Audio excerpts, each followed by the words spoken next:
Hey, welcome back to the Disney Plus Everyday Challenge, and today we have Walt and El Grupo. Who's Walt? Well, of course it's Walt Disney, and El Grupo, well, that's the group. And who is the group? Well, we're going to find out. This is a documentary from 2009. It is an hour and 48 minutes long, and it tells the story of how the Disney Empire almost died and was revived by a trip to South America, paid for by the U.S. government during World War II. Yeah, uh, this is it's kind of a it's you think everything might have been just happy and fun and everything else when it came to the Disney world. Walt and his kingdom and everything else way before there were parks, but he'd become famous worldwide for his animated films, for Snow White and the Seven Dwarfs, and they made millions off of that, which is a very small amount today, but millions off of that film, and it helped create the studio that we know and love as the Walt Disney Studios. And it employed a number of the already existing animators and artists and colorists and inkers and everything, every musicians, everything else, and then suddenly, a few more people were coming in, and of course, the boom in animation caused others to create animation, and here's Walt making a boatload of money, and maybe some people weren't making as much as they thought they could, and a strike loomed, not just loomed, but it happened. A number of artists went on strike, and it caused a lot of upheaval in Walt's life. One woman, at one point in the film, I think maybe his granddaughter, I'm not sure, said that, or his daughter, I'm not sure, said that there was very few things that really hit Walt hard in his life, other than bigger than the death of his mother and the strike, the betrayal that he felt at in his own realm by the people that he worked with, and it was upsetting. And they were about to they were losing lots and lots of money as a result. They During the war in Europe, which of course we were not involved with. We in the United States, I'm saying. The war in Europe was happening. The Nazis were spreading their influence. They were going to war. They were, you know what they were doing. Uh, they were spreading fascism, not only throughout Europe, but also the message was getting very clear down in South America. And the United States government realized that it was a fertile ground for manipulation, disinformation, and other things like that, that would cause the people of those countries to swing one way or another politically. And so at Disney's most desperate time, the government came along and said, "Hey, do you want to go down to South America? Shake some hands." And Walt's like, "No, no, no, I'm not going to just go down and shake hands as an ambassador from America," because he was well loved. He was just, he was a big deal. Um, Everybody knew his name because Mickey Mouse, because the Snow White and the Seven Dwarfs and everything else, and Fantasia and Peter Pan, or Pinocchio. Is it Pinocchio? Pinocchio. Yeah, those been brought out early on, and and it's like, well, how about you use it as a trip to do research for your films? And Walt's like, I can do that, and everything was paid for. Those films, I think Fantasia and Pinocchio. God knows, I probably have that wrong, but the next two films were pretty much paid for as a result, and anything that came out of the trip would be fully funded, especially if it was propaganda. Yes, the Three Caballeros, and I can't say the name. uh, Amigos. Saludos Amigos. So those two films were born out of. We've talked about this. We've seen these on the Disney Plus Everyday Challenge in the past. I've watched those, and maybe you watched those with me. They were created out of this adventure between Walt and his wife and a boatload of, or a plane load of artists, an animator, musicians, inkers, colorists, and everything else. Just creative people out the wazoo, heading down to South America, hitting Brazil, Argentina, Venezuela, Uruguay, Peru. Yes, and yeah, and yeah, all of them. It just went everywhere. They hopped from place to place, and well, the group El Grupo was basically just, since nobody had a way of normally communicating as we do today with cell phones and everything else. Every once in a while, the people would just, when the artists who were not as, say, high ranking as Walt, and the more the money people, people who make the glad handing decisions. They were set up in the Copacabana in a nice place, and the artists and such were put in a nice place too, but not nearly as nice. And they really didn't know what to do half the time when they weren't going to a specific event. So they would hang out in the lobby of the hotel and waiting for somebody to call for El Grupo, and yeah, and so they just decided to call themselves that after a while. They became the group. They became El Grupo, and what came out of this is a number of stories in this documentary told. I realized that this documentary, it was not made back in the 50s or 60s. This is made in 2008, 2009. It says 2008 here, it says 2009 there, but it was made in 2009 or released then, and it tells the story of this adventure that changed the Walt Disney Studios forever. This is a monumental moment in Disney history. If this had never happened, there's no telling what Disney may have become. What may have become of Walt Disney himself. It was a necessary distraction, but it was also something that built a lot of things, created the foundation for a number of things that we know and love, not just in films, but in the parks as well. It gave notoriety to certain people in his entourage, the El Grupo, that may never have gotten a voice, or may never have done the things that they had done later in life as a result of this trip.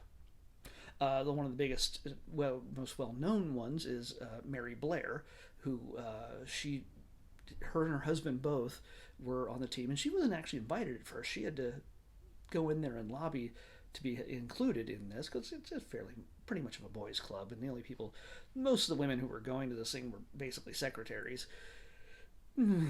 But still, there was plenty of creative women on the staff, but, well, not plenty. I shouldn't say plenty, but there were a few.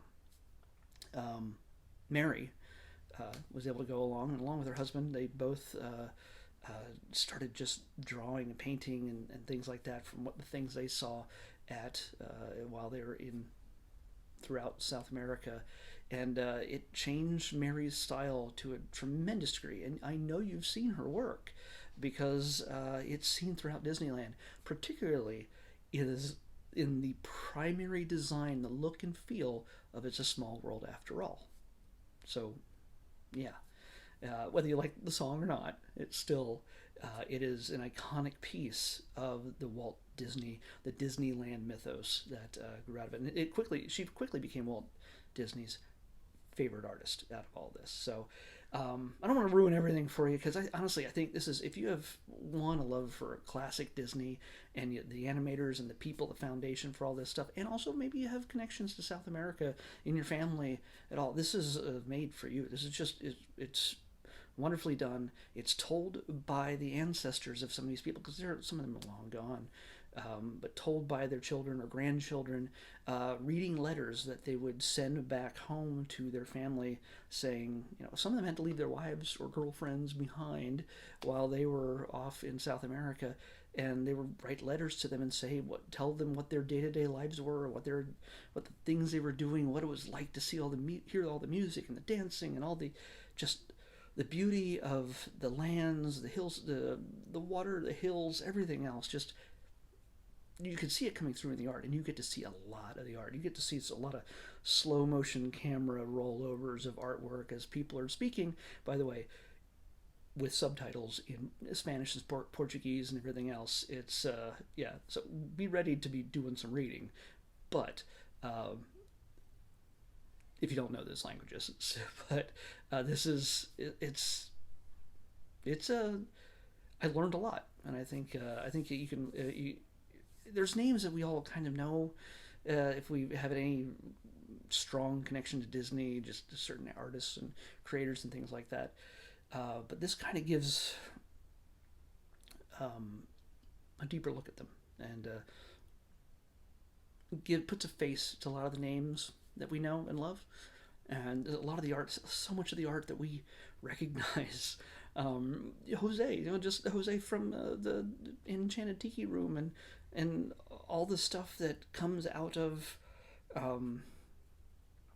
that we see in Disneyland and Disney World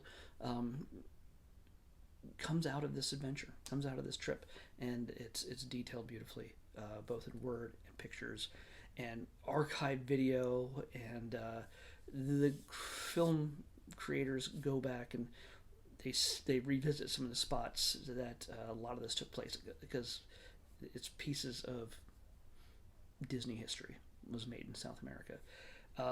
Yes, again, those two films that I mentioned were very much about propaganda. They were propagandist films for the most part, to say, hey, look at the beautiful, wonderful people of South America, of Rio de Janeiro, in Brazil, and Venezuela, and Argentina, and Uruguay, and everywhere else, and go.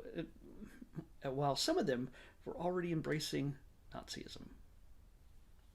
And political leaders down there were happy to be wooed by both sides for a time. And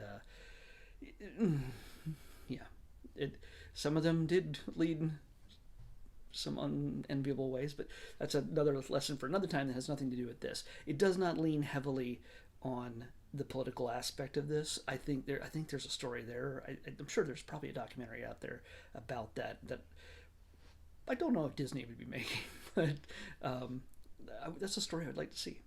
I think it's interesting to me.